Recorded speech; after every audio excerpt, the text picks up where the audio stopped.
Hello, my dear learner. I take this opportunity to welcome you to another lesson. In this lesson, we'll continue with our discussion on the elements of organizing.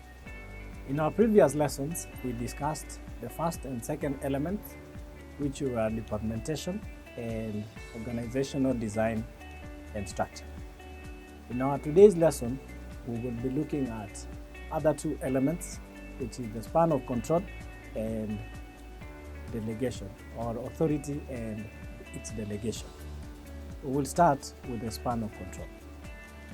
Now, during organizing, roles and positions were created, and the individuals to occupy those positions were identified.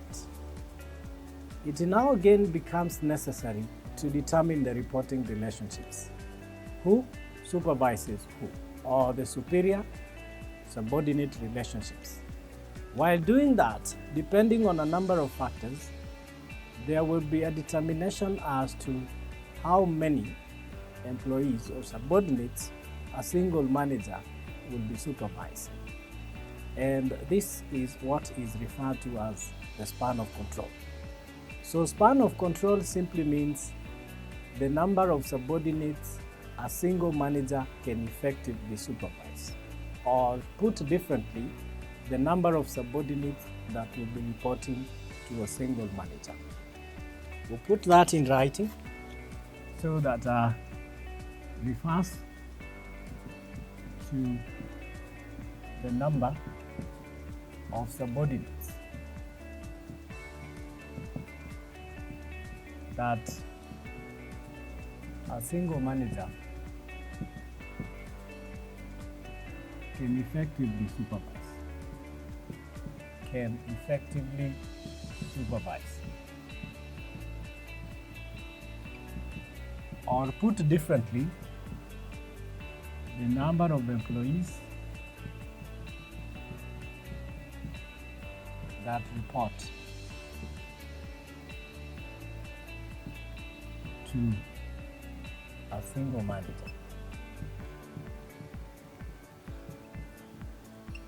Now, span of control is important because it enhances efficiency of a manager and makes the work of a manager more manageable. The considerations that would be made in determining the span of control are quite many, and we will proceed to identify some of the factors that will come into play when determining the size of the span, or the number of employees to report to a single manager. So factors influencing our span of control. Factors influencing span of control.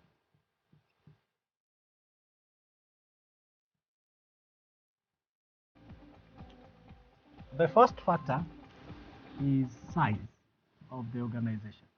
Size of the organization. Now, the implication of the size of the organization is on the number of tasks involved, the number of managers, as well as the number of employees. This will go a long way in informing of what will be the ideal span of control in any given organization. Another factor that needs to be considered is nature of tasks. Nature of tasks. Tasks are either going to be routine tasks or complex tasks. So that when tasks are complex, a manager needs to keep a close eye on what the subordinates are doing, and the span needs to be a bit smaller. As opposed to routine tasks which are easy for the employees and do not require very close supervision of the manager. The third factor would be the managerial skills. The experience and expertise of a manager. A more experienced manager, of course, has the ability to oversee the work of many subordinates at the same time. But an inexperienced manager, again, on the other hand, wouldn't be in a good position to oversee the work of many subordinates at the same time. Again, employee qualifications or capabilities. Highly trained employees mean they are competent in executing their tasks, requiring less supervision. But lesser skilled employees require that they are closely supervised so that they work according to expectations. In addition, the environments, business environments, is also an important factor to consider.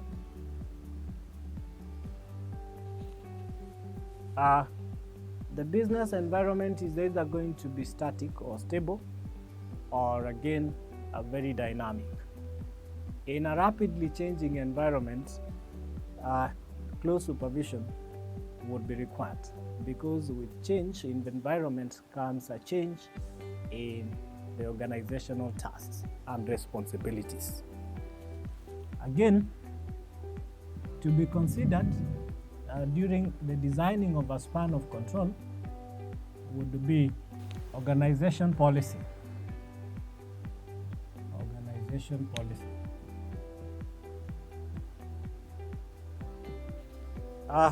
An organization will always have a policy in relation to the level of delegation in such an organization and the extent to which supervision is supposed to be spread out. And last but not least, organization culture also plays an important role in determining the span of control. So that if an organization has a culture of hard work, dedication and commitment, it means that employees would be more willing to work with enthusiasm without necessarily being supervised every other time, requiring that the span of control is narrow. There are two types or two spans of control that an organization can adopt. So, two or types of span of control.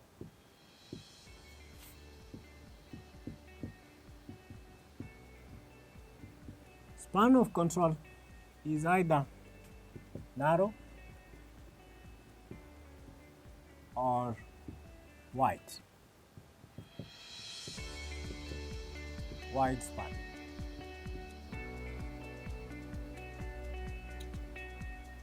I will depict both diagrammatically for clarity: narrow span and wide span.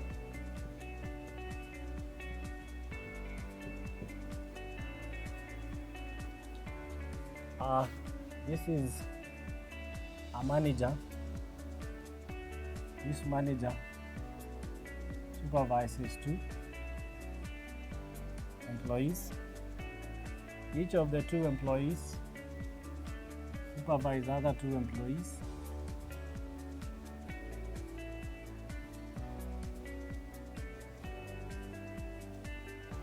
In the wide span, we'll have a manager here supervising three.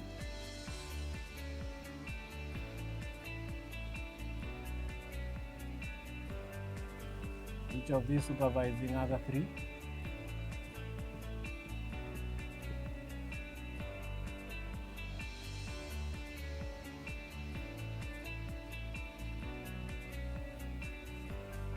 So, what is a narrow span and what is a wide span? A narrow span is where a manager supervises a few number of employees. And a wide span, as depicted here, is where a manager supervises a more or a bigger number of employees.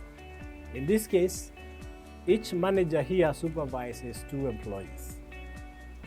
But in this one, each manager supervises 3 employees. So this is where the narrow span is where a manager supervises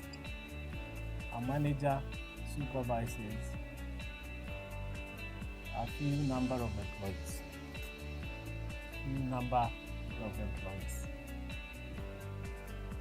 While a wide span is where a manager supervises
of control. Owing to these features of each span here,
of power and authority. That is good because they are given the attention that they deserve. So employees receive greater attention. Employees receive greater attention.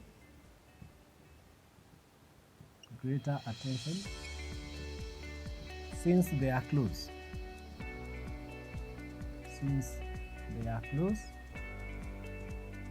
to the position of authority. To the position of authority. A comparison to that is that employees may feel detached. Employees may feel detached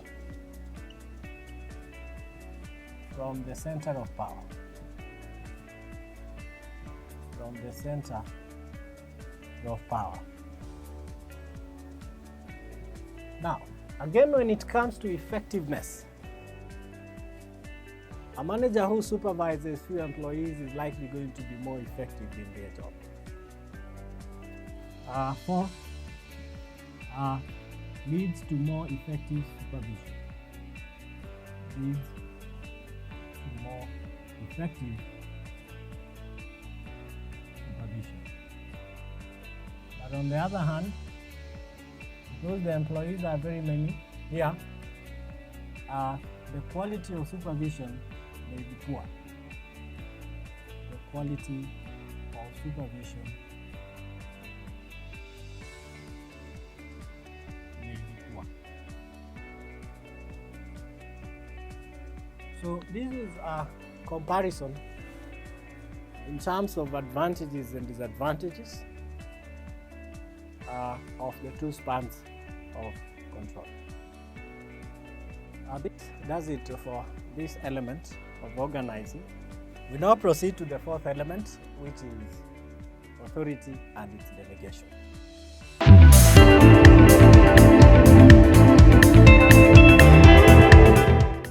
Thank you for watching this video. Don't forget to get yourself a copy of our professionally prepared study text and revision partners. Visit our shop along Tom Boyer Street, Pioneer House, 3rd floor, opposite Fire Station.